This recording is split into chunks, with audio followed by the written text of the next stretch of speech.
ഈശോമിശിഹായ്ക്ക് സ്തുതിയായിരിക്കട്ടെ. പരിശുദ്ധ അമ്മ പ്രത്യക്ഷപ്പെട്ട ഈ ആൾത്താരെ പ്രത്യക്ഷീകരണത്തിൻ്റെ സാക്ഷിയായി ഉയർത്തിയ എന്നെ എൻ്റെ അമ്മ ഈശോയ്ക്കും അമ്മയ്ക്കും ഒരായിരം നന്ദി. എൻ്റെ പേര് റോബിൻ, ഇതെൻ്റെ അമ്മ. ഞങ്ങൾ വരുന്നത് ആലപ്പുഴ ജില്ലയിലെ പുളുങ്ങുന്നിൽ നിന്നാണ്. അവിടുന്ന് സെൻറ്റ് മേരീസ് ഇടവക അംഗമാണ് ഞാൻ. ഇവിടെ എൻ്റെ ആദ്യത്തെ സാക്ഷ്യം എനിക്കൊരു വിദേശത്ത് ജോലി ശരിയാക്കി തന്നതാണ്. കൃപാസനത്തിൽ ഞാൻ ആദ്യമായിട്ട് ഉടമ്പടി എടുക്കുന്നത് 29/4/2025 എന്നിട്ട് ഉടമ്പടി ഞാൻ എടുത്തെന്ന് മാത്രമേ ഉള്ളൂ, പക്ഷേ അത് പാലിക്കുകയൊന്നും ഇല്ലായിരുന്നു. അങ്ങനെ ഞാൻ ഇങ്ങനെ പൊയ്ക്കൊണ്ടിരിക്കുകയായിരുന്നു. അങ്ങനെ കഴിഞ്ഞ വർഷം നവംബറിൽ എനിക്ക് ഉണ്ടായിരുന്നൊരു ജോലി ഞാൻ റിസൈൻ ചെയ്ത് വിസിറ്റിംഗ് വിസ എടുത്ത് വിദേശത്ത് പോയിട്ട് അവിടുന്ന് ജോലി തിരക്കാമെന്നായിരുന്നു എൻ്റെ പ്ലാൻ. എൻ്റെ കൂട്ടുകാരൻ അവിടെ ഉണ്ടായിരുന്നു, കൂട്ടുകാരും റിലേറ്റീവ്സൊക്കെ ദുബായിൽ ഉണ്ടായിരുന്നു. അപ്പോൾ അവരുടെ മുഖേനയാണ് ഞാനിങ്ങനെ വിസിറ്റിംഗ് വിസ എടുത്ത് വരാമെന്നൊക്കെ പറഞ്ഞ് ആലോചിച്ചിരുന്നത്. അപ്പം നവംബറിൽ ജോലി റിസൈൻ ചെയ്ത് ഡിസംബറിലേക്ക് വിസിറ്റിംഗ് വിസ എടുക്കാമെന്ന് പറഞ്ഞിരുന്നു. അപ്പം ടിക്കറ്റ് റേറ്റ് കൂടുതലായതുകൊണ്ട് ജനുവരിയിലേക്ക് എടുക്കാമെന്ന് വിചാരിച്ച് അങ്ങനെ ജനുവരിയിലേക്ക് എടുക്കാൻ വേണ്ടി ഇരുന്നപ്പം പിന്നെയും ജനുവരിയിലേക്ക് എടുക്കാൻ വേണ്ടി ഇരുന്നപ്പോഴായിരുന്നു കൂട്ടുകാരൻ പറഞ്ഞത് ഫെബ്രുവരി മാസമൊക്കെ ആകുമ്പം അവിടെ നോയമ്പ് തുടങ്ങും, ആ സമയത്ത് ഹയറിംഗ് ഒന്നും കാണത്തില്ല. അങ്ങനെ ഞാൻ മാർച്ച് അവസാനത്തിലേക്ക് വിസ എടുക്കാമെന്ന് പറഞ്ഞിരിക്കുന്നപ്പോഴായിരുന്നു യുദ്ധം തുടങ്ങിയത്. പിന്നെ എനിക്ക് ഒന്നും പറ്റുന്നില്ല. എനിക്ക് വേറെ ഓപ്ഷൻ ഇല്ലാതായി. ഉള്ള ജോലിയും ഞാൻ നഷ്ടപ്പെടുത്തി. പിന്നെ ഞാൻ നാട്ടിൽ വേറെ ജോലി അന്വേഷിക്കാൻ നോക്കി, പക്ഷെ ഒന്നും ശരിയാകുന്നില്ല. ഇങ്ങനെ വിഷമിച്ചൊക്കെ ഇരിക്കുമ്പോഴായിരുന്നു എൻ്റെ അമ്മ എന്നോട് പറഞ്ഞത്, നീ ഉടമ്പടി എടുത്തിട്ട് അത് പാലിക്കുന്നുണ്ടോ എന്നൊക്കെ ചോദിച്ചത്. ഞാൻ പിന്നെ ഉടമ്പടി എടുത്തത് മാത്രമേ ഉള്ളായിരുന്നു, അത് ഒന്നും അങ്ങോട്ട് നടത്തിയിരുന്നു. ഞാൻ പിന്നെ ഉടമ്പടിയിൽ അങ്ങ് സജീവമാകാൻ തുടങ്ങി. അങ്ങനെ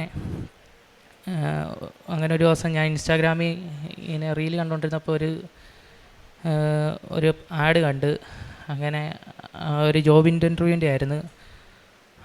അതിൽ അപ്ലൈ ചെയ്തത് ഞാൻ ദുബായിലേക്കുള്ളതായിരുന്നു. അതിൽ അപ്ലൈ ചെയ്ത് അപ്പോൾ അവരെന്നെ ഇങ്ങോട്ട് കോൺടാക്റ്റ് ചെയ്ത്. അതൊരു ഏജൻസി ആയിരുന്നു എറണാകുളത്തുള്ള. അപ്പോൾ ഓൺലൈൻ ഇൻ്റർവ്യൂ ആയിരിക്കും ഉണ്ടാകുന്നതെന്ന് പറഞ്ഞ് ഞാനും എൻ്റെ ഒരു കൂട്ടുകാരനും ഉണ്ടായിരുന്നു. അങ്ങനെ ഓൺലൈൻ ഇൻ്റർവ്യൂ ഒക്കെ ആയി ഞങ്ങൾ അറ്റൻഡ് ചെയ്തു. പക്ഷേ ഞങ്ങൾ പറഞ്ഞ ഇതിനു വേണ്ടി അല്ലായിരുന്നു അവർ ഇൻ്റർവ്യൂ നടത്തിയത്. അപ്പോൾ ഞാൻ പറഞ്ഞു, എനിക്ക് അങ്ങനെയാണെങ്കിൽ ജോലി ഇത് വേണ്ടെന്ന് പറഞ്ഞ്. കൂട്ടുകാരനും അങ്ങനെ ആയിരുന്നു പറഞ്ഞത്. അങ്ങനെ ഒന്നും ശരിയാകാതിരുന്ന അങ്ങനെ ഒരു മാസത്തിന് ശേഷം ആ ഏജൻസിയിൽ നിന്ന് എന്നെ തിരിച്ചു വിളിക്കുകയും ചെയ്യും. ആ കമ്പനി പുതിയൊരു വേക്കൻസി ഇട്ടിട്ടുണ്ട്, അവിടത്തേക്ക് നിന്നെ ഹയർ ചെയ്തെന്ന് പറഞ്ഞായിരുന്നു എന്നെ വിളിച്ചത്. എന്നിട്ട് അവിടുന്ന് പെട്ടെന്ന് തന്നെ ഒരാഴ്ചയ്ക്കുള്ളിൽ തന്നെ എനിക്ക് ഓഫർ ലെറ്റർ വരികയും ഓഫർ ലെറ്റർ അവിടെ പോയി സൈൻ ചെയ്ത് അയച്ച പിന്നെ അപ്പം തന്നെ 2-3 ദിവസത്തിനുള്ളിൽ തന്നെ വിസ വരികയും ചെയ്തു. പിന്നെ ടിക്കറ്റിന് വേണ്ടി ഇങ്ങനെ വെയിറ്റ് ചെയ്തിരിക്കുകയായിരുന്നു. ടിക്കറ്റ് ഉടനെ വരും. ഏതായാലും ഏപ്രിൽ 29 പോകാൻ പറ്റുമെന്നാണ് അവർ പറഞ്ഞിരുന്നത്. എന്തായാലും ആ ഡേറ്റിലേക്ക് പോകാമെന്നാണ് അവർ പറഞ്ഞത്. അങ്ങനെ നോക്കിയിരുന്നിട്ട് ഏപ്രിൽ 28 ആയിട്ടും വിസ വന്നില്ല. അങ്ങനെ ഞാൻ 28 ഒരു ചൊവ്വാഴ്ചയായിരുന്നു. ഞാനങ്ങനെ വീട്ടിൽ ഇരുന്ന് ഉടമ്പടി ധ്യാനം ഫോണിൽ കണ്ടുകൊണ്ടിരിക്കുകയായിരുന്നു. ആ സമയത്ത് ഫോണിലേക്ക് ഒരു നോട്ടിഫിക്കേഷൻ വന്ന്. അപ്പോഴാണ് ടിക്കറ്റായിരുന്നു അത്. എനിക്ക്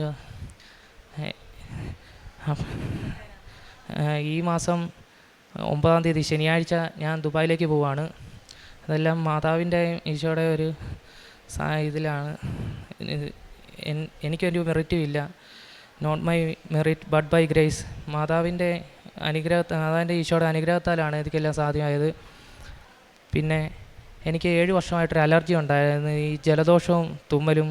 അത് ഞാൻ കുറേ ആശുപത്രികളിലൊക്കെ കാണിച്ചു നോക്കി, എന്നിട്ടും ഒരു മാറ്റമൊന്നും ഇല്ലായിരുന്നു. അങ്ങനെ ഞാൻ ഇവിടുത്തെ ഉടമ്പടി വസ്തുക്കൾ ഉപയോഗിച്ച് വിശ്വാസപ്രമാണം ചൊല്ലി ഉടമ്പടി തൈലം മൂക്കിലൊക്കെ പുരട്ടി ഒക്കെ പ്രാർത്ഥിച്ചു. അങ്ങനെ എൻ്റെ അസുഖം എനിക്ക് പൂർണ്ണമായും മാറ്റിത്തന്നു. ഇപ്പോൾ ഈ 2 മാസമായിട്ട് എനിക്ക് ജലദോഷവും തുമ്മലും അങ്ങനെയൊന്നും ഉണ്ടാകാറില്ല. അതിന് മുന്നേ ഞാൻ ഇവിടെ എനിക്ക് എന്നെ അറിയാവുന്ന കൂട്ടുകാർക്കെല്ലാം അറിയാം, ഞാൻ എപ്പോഴും എൻ്റെ കയ്യിൽ ഒരു ടവലോ എന്തെങ്കിലും കാണും. ഞാൻ സിട്രസിൻ കഴിക്കാതെ എനിക്ക് നടക്കാൻ പോലും പറ്റത്തില്ല. ഞാൻ എപ്പോഴും ഒരു വല്ലാത്തൊരവസ്ഥയിലായിരുന്നു നടന്നുകൊണ്ടിരുന്നത് എപ്പോഴും. പിന്നെ പ്രേക്ഷിത പ്രവർത്തനങ്ങളായിട്ട് ഉടമ്പടി ഉപ്പ് കഴിക്കുകയും ഉടമ്പടി തൈലം തേച്ച് പ്രാർത്ഥിക്കുകയൊക്കെ ചെയ്ത് വിശ്വാസപ്രമാണം ചെയ്ത് പ്രാർത്ഥിക്കുകയും ചെയ്തപ്പോഴാണ് എനിക്ക് രോഗസൗഖ്യം കിട്ടിയത്. പിന്നെ പ്രേക്ഷിത പ്രവർത്തനമായിട്ട് ഇവിടുന്ന് കിട്ടിയ പത്രം ഞാൻ റെയിൽവേ സ്റ്റേഷനിലും ഓട്ടോ സ്റ്റാൻഡിലും അടുത്തുള്ള വീടുകളിലൊക്കെ കയറി നടന്ന് പ്രാർത്ഥിച്ച് കൊടുക്കുമായിരുന്നു. പിന്നെ കാരുണ്യ പ്രവർത്തനങ്ങളായിട്ട് ഞങ്ങളുടെ പരിസരത്ത് തന്നെയുള്ള ചുറ്റുവട്ടങ്ങളിലുള്ള രോഗികളുടെയൊക്കെ വീടുകൾ സന്ദർശിക്കുകയും എന്നെക്കൊണ്ട് കഴിയുന്ന സഹായങ്ങളൊക്കെ അവർക്ക് ചെയ്യുകയും ചെയ്യും. പിന്നെ വഴിയിലൊക്കെയുള്ള യാചകർക്കും എന്നെക്കൊണ്ട് പറ്റുന്ന രീതിയിലൊക്കെ ഞാൻ പൈസ കൊടുത്തും അല്ലാതെയുമൊക്കെ ഞാൻ സഹായം ചെയ്യുമായിരുന്നു. ആത്മീയമായിട്ട് എനിക്ക് ഉടമ്പടിയിൽ വന്നതിലൂടെ എനിക്ക് ആത്മീയമായിട്ട് കൂടുതൽ വളരാൻ പറ്റി. ഞാൻ നേരത്തെ ഞായറാഴ്ചകളിൽ മാത്രമേ ഞായറാഴ്ചകളിൽ മറ്റേ കടവുള്ള ദിവസങ്ങളിലൊക്കെ ആയിരുന്നു പള്ളിയിൽ പോയിക്കൊണ്ടിരുന്നത്. ഇപ്പം ഞാൻ ഡെയിലി പള്ളിയിൽ പോകും. 2 ആഴ്ച കൂടി ഇരിക്കുമ്പം കുമ്പസാരിക്കും. പിന്നെ വീട്ടിൽ കുടുംബ പ്രാർത്ഥനയൊക്കെ ഇല്ലാത്ത സമയത്തിൽ ഞാൻ ഒന്നെങ്കിൽ അമ്മ എന്നെ കിടന്ന് വിളിക്കും, ഞാൻ ഒന്നെങ്കിൽ കൂട്ടുകാരൊക്കെ ആയിട്ട് പുറത്തൊക്കെ ആയിരിക്കും. എനിക്കങ്ങനെ അത് കഴിഞ്ഞിട്ടൊക്കെ ആയിരിക്കും ഞാൻ വീട്ടിൽ വരുന്നത്. അല്ലെങ്കിൽ ഞാൻ വീട്ടിലുണ്ടെങ്കിൽ തന്നെ ഏതെങ്കിലും ഒരു മൂലയിൽ പോയി ഇരുന്ന് കുടുംബ പ്രാർത്ഥനയൊക്കെ അറ്റൻഡ് ചെയ്തുകൊണ്ടിരിക്കുകയായിരുന്നു. ഇപ്പം ഉടമ്പടിയിലായപ്പം ഞാനാണ് വീട്ടിൽ കുടുംബ പ്രാർത്ഥന ലീഡ് ചെയ്യുന്നത്.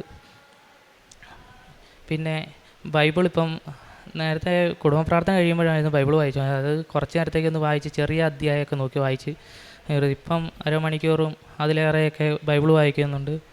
പിന്നെ കൊന്ത ചൊല്ലി പ്രാർത്ഥിക്കും. പിന്നെ അച്ഛൻ്റെ ഡെയിലി ബ്രെഡ് എല്ലാ ദിവസവും കാണുകയും പിന്നെ സാക്ഷ്യങ്ങൾ എല്ലാം അറ്റൻഡ് ചെയ്യും, എല്ലാം കാണുകയും ചെയ്യും. പിന്നെ ഉടമ്പടി ദാനം കൂടുകയും അത് ഷെയർ ചെയ്യുകയും ചെയ്യും. പിന്നെ ഈ സാക്ഷ്യത്തിൻ്റെയും ഡെയിലി ബ്രെഡിൻ്റെയൊക്കെ അടിയിൽ വരുന്ന കമൻറ്റിൽ ഓരോരുത്തർ പ്രാർത്ഥനാ സഹായങ്ങളൊക്കെ അപേക്ഷിക്കാറുണ്ട്. പിന്നെ അവർക്ക് വേണ്ടിയുമൊക്കെ പ്രാർത്ഥിക്കും.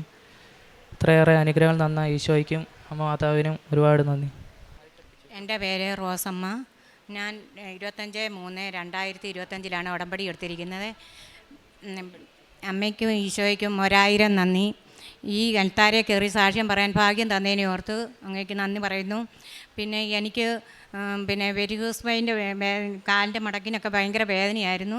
എനിക്ക് കാല് മടക്കാനും മുത്താനും ഒന്നും പാടായിരുന്നു. എനിക്ക് 20 വർഷമായി ചിക്കൻ ഗുനിയ വന്നേ പിന്നെ മുട്ട് കുത്തുകയോ ഒന്നും ഞാൻ ചെയ്തിട്ടില്ല. ഈ ഒരു വർഷം ഞാൻ ഈ ഉടമ്പടി ഈ മാർച്ച് 25 ഞാൻ ഉടമ്പടി എടുത്ത അന്ന് തൊട്ട് അതിൻ്റെ പിറ്റേ ദിവസം എനിക്ക് ഈ വലതുകാലം ഞാൻ ബാൻഡേജ് ഇട്ടുകൊണ്ടാണ് ഇവിടെ ഉടമ്പടി എടുക്കാൻ വന്നത്. അത് കഴിഞ്ഞ് പിറ്റേ ദിവസം എനിക്ക് ബുധനാഴ്ച എൻ്റെ കാലിൻ്റെ കാലിലും ഭയങ്കര വേദന. അവിടെയും ഞാൻ ബാൻഡേജ് ഇട്ടു. അന്നേരം രാത്രി ഞാൻ കടന്നുറങ്ങുന്ന സമയത്ത് മാതാവ് എൻ്റെ അടുത്ത് വന്നേച്ച് പറഞ്ഞു, നീ 2 കാലിലെ ബാൻഡേജ് ഊരിക്കള, എന്നിട്ട് നീ നിലത്തിറങ്ങി മുട്ട് കുത്താൻ പറഞ്ഞു. അന്ന് തൊട്ട് ഇന്ന് വരെ ഞാൻ മുട്ട് കുത്തുന്നുണ്ട്. 20 വർഷമായി ഞാൻ മുട്ട് കുത്തിയിട്ട്. അന്ന് തൊട്ട് ഇന്ന് വരെ ഞാൻ മുട്ട് കുത്തുന്നുണ്ട്. പിന്നെ ആത്മീയമായിട്ട് ഞാൻ ഒത്തിരി ദിവസവും ഞാൻ പള്ളിയിൽ പോകും. പണ്ടുതൊട്ടേ എനിക്ക് ഞാൻ 10-20 കൊന്തയൊക്കെ ചെല്ലും. അങ്ങനെയൊക്കെ ഒത്തിരി ചെയ്യുന്നുണ്ട്. പിന്നെ ഈ കാരുണ്യപ്രവൃത്തി എന്ന് പറഞ്ഞാൽ പത്രങ്ങൾ ഞാൻ എല്ലായിടത്തും, എനിക്കൊരാക്ഷേപവും ഇല്ല. അന്ന് തൊട്ട് ഇന്ന് വരെ ഞാൻ സ്റ്റാൻഡിലും എല്ലാം ഞാൻ കൊടുക്കും. പിന്നെ പള്ളികളിലെല്ലാം കുർബാന കഴിയുന്ന അവിടെ എല്ലാം ഞാൻ കൊടുക്കും. അങ്ങനെ കിട്ടുന്നതെല്ലാം ഞാൻ ചെയ്യും. പിന്നെ എല്ലാവർക്കും ഞാൻ ഓരോരുത്തർക്ക് ഭക്ഷണത്തിന് അങ്ങനെയൊക്കെ ഞങ്ങളുടെ വീടുകളിൽ ഭക്ഷണത്തിന് ഇങ്ങനെയൊക്കെ വരും ചോദിക്കുന്നവർക്കൊക്കെ ഞാൻ ഭക്ഷണം കൊടുക്കുക. അതുപോലെ തന്നെ ആശുപത്രി ഞങ്ങളുടെ ഗ്രൂപ്പിൽ ഇങ്ങനെ ആഹാരമൊക്കെ കൊടുക്കുന്ന കൂട്ടത്തിൽ 3-4 പൊതിയൊക്കെ വെച്ച് ഞാൻ കൊടുക്കും. പിന്നെ അതുപോലെ തന്നെ പൈസയൊക്കെ എൻ്റെ മുമ്പിൽ കൈ നിർത്തുന്നവർക്കെല്ലാം ഞാൻ ഇടത് കൈ അറിയാതെ വലത് കൈ കൊണ്ട് ചെയ്യുന്നതാണ്. പണ്ട് തൊട്ട് എനിക്ക് ശീലം. പക്ഷേ ഇപ്പം നമ്മളതെല്ലാം പറയണം. അതുകൊണ്ട് ഞാൻ പറയുന്നതാണ്. നമ്മൾ ഒത്തിരി ഒത്തിരി ഒത്തിരി കാരുണ്യപ്രവൃത്തിൻ്റെ എല്ലാം ഞാൻ പ്രേക്ഷിതവരെല്ലാം ഞാൻ ചെയ്യുന്നുണ്ട്. ഇത്രയും അമ്മയ്ക്കും ഈശോയ്ക്കും 1000 നന്ദി പറഞ്ഞുകൊണ്ട് ഞാൻ നിർത്തുന്നു. നാം വിളിച്ചപേക്ഷിക്കുമ്പോഴൊക്കെ നമ്മുടെ ദൈവമായ കർത്താവ് നമുക്ക് സമീപസ്ഥനായിരിക്കുന്നത് പോലെ ദൈവം ഇത്ര അടുത്തുള്ള വേറെ ഏത് ശ്രേഷ്ഠ ജനതയാണുള്ളത്? നിയമാവർത്തനം 4:7. പഴയ നിയമത്തിൽ മോശ ജനങ്ങളോട് പറഞ്ഞത് ഇസ്രായേൽ ജനത്തിന് ഏറ്റവും വലിയ അനുഗ്രഹം ദൈവത്തിൻ്റെ സാന്നിധ്യമാണെന്നാണ്. ഇന്നിൻ്റെ ആവശ്യമനുസരിച്ച് ഇന്നിൻ്റെ മക്കൾക്ക് ഏറ്റവും വലിയ അനുഗ്രഹം ഉടമ്പടിയാണ്. ആ ഉടമ്പടിയിൽ ലഭിക്കുന്ന ദൈവ സാന്നിധ്യമാണ് നമുക്ക് ഏറ്റവും വലിയ അനുഗ്രഹം. ഉടമ്പടി മക്കളുടെ ജീവിതത്തിൽ നാം ദൈവത്തെ വിളിക്കുമ്പോൾ, പ്രാർത്ഥിക്കുമ്പോൾ കേൾക്കുന്ന ഒരു ദൈവമാണ്, പ്രതികരിക്കുന്ന ഒരു ദൈവമാണ് നമ്മുടെ കൂടെയുള്ളത്. നമ്മുടെ കഷ്ടതയിൽ ദൈവത്തെ വിളിക്കുമ്പോൾ, വിശ്വാസത്തോടെ ഉടമ്പടി പാലിക്കുമ്പോൾ രോഗാവസ്ഥയിൽ രോഗശാന്തിയും രോഗസൗഖ്യവും, ജോലി ഇല്ലായ്മയിൽ ജോലി നൽകിയും അനുഗ്രഹിക്കുന്ന ഒരു ദൈവത്തെയാണ് നാം ഓരോ സാക്ഷ്യങ്ങളിലും കേൾക്കുന്നതും അനുഭവിക്കുന്നതും. റോബിൻ ചാക്കോ എന്ന മകൻ്റെ സാക്ഷ്യത്തിൽ വിദേശത്ത് പോകാനുള്ള ആഗ്രഹത്തോടെയാണ് പരിശുദ്ധ അമ്മയുടെ ഈ സന്നിധിയിൽ വന്ന് പ്രാർത്ഥിച്ചത്. ആദ്യമൊക്കെ ഉടമ്പടി എടുത്തെങ്കിലും അത്ര തീഷ്ണതയോടെ പ്രാർത്ഥിക്കുവാനായിട്ടുള്ള താല്പര്യമില്ലായിരുന്നു. പിന്നീട് അമ്മയും മകനും ഈ പ്രാർത്ഥനയിൽ വരികയും ഉടമ്പടി പ്രാർത്ഥന ചെല്ലുകയും ഏതോ ഒരു ദിവസം പെട്ടെന്ന് ഇൻസ്റ്റാഗ്രാമിൽ ഒരു വേക്കൻസിയുടെ ആഡ് കാണുകയും ആ ഇൻ്റർവ്യൂവിന് പോവുകയുമാണ് ചെയ്തത്. പക്ഷെങ്കിൽ ആ ഇൻ്റർവ്യൂവിൻ്റെ വേക്കൻസി ഈ മകൻ പഠിച്ചതിനനുസരിച്ചല്ലായിരുന്നത് കൊണ്ട് ആ ജോലി കിട്ടാതാവുകയും പിന്നീട് ഈ മകന് കൂടുതൽ തീഷ്ണതയോടെ പ്രാർത്ഥിക്കുകയും ഉടമ്പടിയിൽ കൂടുതൽ ആത്മാർത്ഥതയോടെ ജീവിക്കാൻ തുടങ്ങുകയുമാണ് ചെയ്യുന്നത്. ഒരു മാസത്തിന് ശേഷം വീണ്ടും ആ സ്ഥലത്തു നിന്ന് തന്നെ കോൾ വരികയാണ്. ആ ജോലിക്കല്ല, അവർ തന്നെ വേറൊരു വേക്കൻസി ശരിയാക്കി ഈ മകനെ വിളിക്കുകയാണ്. ഇവിടെയാണ് ഈശോയുടെയും അമ്മയുടെയും ഇടപെടലുകൾ. നമ്മുടെ ആവശ്യമനുസരിച്ച് നമ്മൾ വിളിക്കുമ്പോൾ നമുക്ക് സമീപസ്ഥനായിരിക്കുന്ന ഒരു ദൈവമാണ് നാം കൃപാസനത്തിൽ വരുമ്പോൾ കാണുന്നതും കേൾക്കുന്നതും. പെട്ടെന്ന് തന്നെ ഈ മകന് ഒരു പുതിയ വേക്കൻസി കിട്ടുകയും അവിടെ ജോലി ലഭിക്കുകയുമാണ്. ഓഫർ ലെറ്ററും വിസയും എല്ലാം വളരെ പെട്ടെന്ന് തന്നെ കിട്ടുകയും ചെയ്തു. നാം ഓരോ സാക്ഷ്യങ്ങൾ കേൾക്കും, എത്രയോ ദിവസങ്ങളും മാസങ്ങളും എടുക്കുന്ന കാര്യങ്ങളാണ്. പക്ഷേ ഈ മകൻ്റെ കാര്യത്തിൽ വീണ്ടും സമയ ചുരുക്കത്തിൻ്റെ അമ്മ ഇടപെട്ട് ടിക്കറ്റും വിസയും പെട്ടെന്ന് കൊടുക്കുകയും ജോലി തന്നെ പെട്ടെന്ന് ഒരു വേക്കൻസി ഇല്ലായിരുന്ന സ്ഥലത്ത് ഒരു വേക്കൻസി ഉണ്ടാക്കി മകന് ജോലി ലഭിക്കുകയായിരുന്നു. ഇവിടെയും ഈശോയുടെയും അമ്മയുടെയും സാന്നിധ്യമാണ്, ഇടപെടലാണ് നാം കാണുന്നത്. പെട്ടെന്ന് തന്നെ അതും ഒരു ചൊവ്വാഴ്ച യൂട്യൂബിൽ ബഹുമാനപ്പെട്ട ജോസഫ് അച്ഛൻ്റെ ധ്യാനം കേൾക്കുന്ന സമയത്ത് മൊബൈലാണ് കേട്ടുകൊണ്ടിരിക്കുന്നത്. അന്നേരമാണ് പെട്ടെന്ന് നോട്ടിഫിക്കേഷൻ വരുന്നത് ടിക്കറ്റിൻ്റെ കാര്യവും. യുദ്ധത്തിൻ്റെ സമയത്ത് ടിക്കറ്റ് കിട്ടാൻ വളരെ ബുദ്ധിമുട്ടുള്ള സമയമാണ്. പക്ഷെങ്കിൽ ഈ മകന് ആ ചൊവ്വാഴ്ച ദിവസം അച്ഛൻ്റെ ധ്യാനം കേട്ടുകൊണ്ടിരിക്കെ നോട്ടിഫിക്കേഷൻ വരികയാണ്. 9th മെയ്യിൽ ടിക്കറ്റ് കിട്ടിയതും കൺഫേംഡ് ടിക്കറ്റാണ്. വളരെ സ്ലോ ആയിട്ടാണ് ഈ മകൻ ഈശോയിലേക്ക് അടുക്കുന്നത്. പക്ഷെങ്കിൽ എത്രമാത്രം സ്ലോ ആയിരുന്നോ അത്രമാത്രം വേഗതയിലാണ് ഈ മകൻ വിശ്വാസത്തിൽ കൂടുതൽ ഈശോയോട് അടുക്കുകയും ഈശോയുടെ അമ്മയോട് ചേർന്ന് നിന്ന് ഓരോ കാര്യങ്ങൾ ചെയ്യുകയും ഉടമ്പടി ജീവിതം കൂടുതൽ തീഷ്ണതയോടെ ആത്മാർത്ഥതയോടെ നയിക്കുകയും ചെയ്തത്. അതിൻ്റെ ഫലമായിട്ട് പെട്ടെന്ന് തന്നെ ഈശോ അമ്മ ഇടപെട്ട് ഈ മകൻ പറഞ്ഞതുപോലെ not by merit but by grace, ദൈവത്തിൻ്റെ ഒരു വലിയ കൃപയാണ് ഈ മകന് ആ ജോലി ലഭിച്ചതെന്നാണ് മകൻ സാക്ഷ്യപ്പെടുത്തുന്നത്. അതുപോലെ തന്നെയാണ് 7 വർഷത്തോളം ഉണ്ടായിരുന്ന അലർജി പല ഹോമിയോ ഇംഗ്ലീഷ് മരുന്നിൽ കഴിച്ചെങ്കിലും ഫലമൊന്നും ഉണ്ടായിരുന്നില്ല. പിന്നീട് നേർച്ച വസ്തുക്കളായ ഉടമ്പടി തൈലവും ഉടമ്പടി ഉപ്പും തേനും ഉപയോഗിച്ചതിൻ്റെ ഫലമായിട്ട് വിശ്വാസ പ്രമാണം ചൊല്ലി പ്രാർത്ഥിച്ചതിൻ്റെ ഫലമായിട്ട് 7 വർഷം പറ്റാതെ ഫലമില്ലാതിരുന്ന ട്രീറ്റ്മെൻറ്റും ഈശോയുടെയും അമ്മയുടെയും കാൽക്കൽ വന്ന് കണ്ണീരോടെ പ്രാർത്ഥിച്ചപ്പോൾ ഉടമ്പടി വസ്തുക്കൾ ഉപയോഗിച്ചതിൻ്റെ ഫലമായിട്ട് ഈ മകന് പൂർണ്ണമായിട്ട് രോഗസൗഖ്യം ലഭിക്കുകയാണ്. അമ്മയുടെ കാര്യം അതുപോലെ തന്നെയാണ്. വെരിക്കോസിൻ്റെ അസുഖം ബാൻഡേജ് ഇട്ടു പ്രാർത്ഥിച്ചപ്പോൾ പരിശുദ്ധ അമ്മ തന്നെയാണ് ഈ മകളോട് പറയുന്നത്, സഹോദരിയോട് പറയണത് ബാൻഡേജ് അഴിച്ചു മാറ്റി പിന്നീട് മുട്ടുകുത്താൻ സാധിക്കുകയും പ്രാർത്ഥിക്കാൻ സാധിക്കുകയും ആ രോഗത്തിൽ നിന്ന് പൂർണ്ണമായിട്ട് രോഗസൗഖ്യം ലഭിക്കുകയുമാണ് ചെയ്തത്. ഈശോയുടെ അമ്മയോടും ചേർന്ന് നിൽക്കുമ്പോൾ നാം വിളിച്ചപേക്ഷിക്കുമ്പോഴൊക്കെ നമ്മുടെ ദൈവമായ കർത്താവ് നമുക്ക് സമീപസ്ഥനാണ്.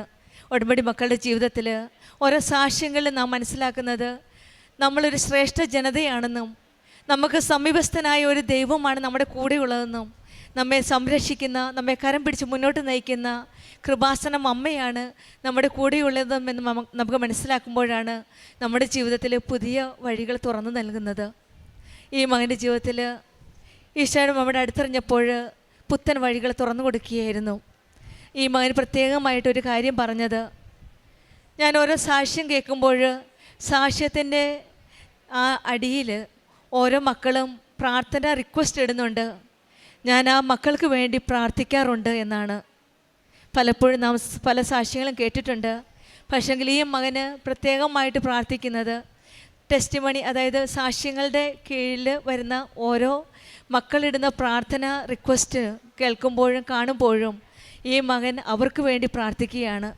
നമ്മൾക്ക് വേണ്ടി മാത്രമല്ല, ഉടമ്പടി മക്കൾ മറ്റുള്ളവർക്ക് വേണ്ടി പ്രാർത്ഥിക്കുമ്പോഴാണ് നമ്മുടെ കാര്യങ്ങൾ ഈശോയുടെ അമ്മയുടെ കരങ്ങളിലേക്ക് വിട്ടുകൊടുത്തിട്ട് നാം മറ്റുള്ളവരുടെ കാര്യങ്ങൾ ശ്രദ്ധിക്കുമ്പോഴും മറ്റുള്ളവർക്ക് വേണ്ടി പ്രാർത്ഥിക്കുമ്പോഴും ജോസഫ് അച്ഛൻ പലപ്പോഴും പറയാറുണ്ട്, ഉടമ്പടി ചൊല്ലുന്നതല്ല ചെയ്യുന്നതാണ് എന്നാണ്.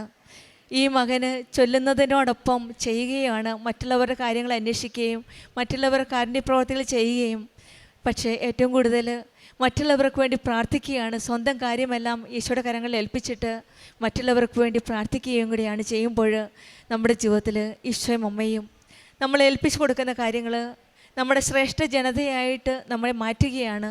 നമ്മുടെ കൂടുതൽ നമ്മൾ സമീപസ്ഥനായ ഒരു ദൈവത്തിൻ്റെ സാന്നിധ്യം മനസ്സിലാക്കാൻ നമുക്ക് സാധിക്കട്ടെ എന്ന് നമുക്ക് പ്രാർത്ഥിക്കാം.